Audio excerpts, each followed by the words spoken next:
Unit 3 Chemistry, Chapter 9, Part 2, Electrolysis of molten substances. So, now we're moving away from electroplating, and we're saying I've got a molten substance, so normally something that's ionic, and I've heated it up to 1,000 and something degrees, and now I'm going to split those ions up and turn each of them back into what their metal or their non-metal, okay? The pure elements. So we use it in the production of sodium metal from sodium chloride, and we're also going to get chlorine gas from this. Okay? Our anode, which is, remember, the site of oxidation and is now positively charged, is going to attract the chloride ions. Our cathode, site of reduction and now negatively charged, will attract the positively charged sodium ions. Okay, and we've got our power pack, which is forcing that charge onto them. Okay, so the positive is attached to the positive, the negative is attached to the negative. Yeah. The sodium ions moving to that cathode will have electrons pushed onto them. Okay, so it will make sodium metal. The chlorine will have electrons taken from it to make chlorine gas. If we do that commercially, we have to keep those products separately because otherwise they're going to react together in quite an explosive manner, and therefore they're going to make sodium chloride again, which is going to completely negate everything we've just done. We can also electrolyze aqueous solutions. So in an aqueous solution, we've got water as well as the ions. And we might want to do that because if you remember with the sodium chloride, I said we have to heat it up to 1,000 and something degrees. We can get the ions separate in water at a much lower temperature. Okay? Problem is though, water itself can be oxidized and can be reduced. If you look on your electrochemical series, you'll see water on there multiple times. Okay?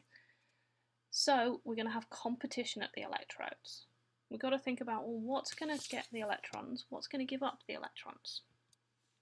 Okay, so if we had something like nickel sulfate in solution and a copper anode and a copper cathode, we've got multiple things in there that can react. Okay, our anode, we're forcing it to be positive. So we know here that this is going to be the site of oxidation. We know here this is going to be the site of reduction. We've got to think about what's going to be oxidized and what's going to be reduced. So at the anode, we need to look for anything that can be oxidized. Okay? So we're only looking at things that are on the right-hand side of this list. Okay? At the cathode, we're only looking at things which are on the left because we're only looking at things that can be reduced. Okay? Remember that on the right hand side, the further down we go, the stronger the reductant. So at the anode, we're looking for the thing which is furthest down. At the cathode, we're looking for the thing which is furthest up. Okay? So if we go back to this, we can think about it. We've got copper that could react. We've got water that could react. We've got nickel ions that could react. Okay? What we don't have is copper ions in solution. What we also don't have is nickel metal. Okay? So we can see that we could have copper reacting, but that can only react at the anode. We couldn't have nickel reacting. Okay? Nickel can't react for a simple reason, it's not there. Okay? And we could also have water reacting.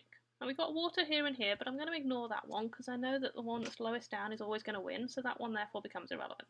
So if I look at the water and I look at the copper, we can see that the copper is lower down and therefore is going to be oxidized more readily. So that's going to be the half reaction that will occur, and that's why we see the copper ions forming. Okay? If we look at what could be reduced, nickel could be reduced, water could also be reduced. Okay? Now, I've got water here and I've got it there. I'm ignoring this one because I don't have a plentiful supply of oxygen gas. It doesn't show me I've got oxygen gas being bubbled through. Okay? So here, nickel is higher than the water, and remember for the forward reaction I need the thing that's highest, and that's why we see nickel being deposited. Okay? First thing we always do, doing that kind of thing, is we look at what could occur and then think about what will occur. So another example, if we had sodium iodide, in this case we've got unreactive electrodes. Okay, so they're irrelevant to us. Water could always react, either at the anode or the cathode. Okay, so that's going in both, yeah, making sure we got the right half equation.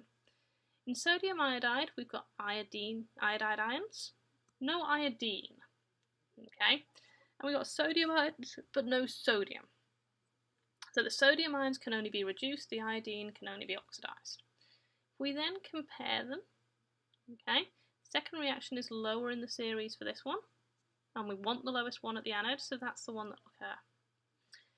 In this second grouping, the water is highest up, so that's what's going to occur. Okay, so our sodium ions here wouldn't react, the water would. Right? And that would give you our overall reaction. And if we were looking at it, we'd see gases being made at both metals, and if we put an indicator in, we'd see that it was becoming more basic. Okay. The reason we might do it is because it uses less energy and it's cheaper to run. Okay? So if we were doing the electrolysis of brine, which is salt water, okay, and we wanted to make sodium hydroxide and chlorine, okay, we'd have to separate them out. Okay? We could also increase the concentration of the chlorine. Yeah, if you look at its position in the electrochemical series, it's right next to water. Okay? That means that even though we predict that the water would react, if we bump up the concentration of the chlorine above 1 molar, to make it like 10 molar say, then now we're going to have chlorine starting to react. Okay, so here we could have concentrated solution. The sodium's not going to react, but the chlorine is, okay? And we're going to get chlorine gas. And here, the water is what's going to react instead of the sodium ions. So we're going to get the reduction of water, which makes hydrogen gas. Remember, when you are using your electrochemical series, as with the galvanic cells, the electrochemical series is only valid at SLC. And the SLC here includes a 1 molar solution. So the higher the concentration of the substance, the more likely it is to react. So if you had a 1 molar solution of sodium chloride, we'd expect water would react at both electrodes. You'd make hydrogen gas and oxygen gas. But if you increase the concentration of that chlorine, we're going to start to make chlorine gas. And if we increase it enough, we could start making maybe only chlorine gas. So we always have to test to see if our predictions are right.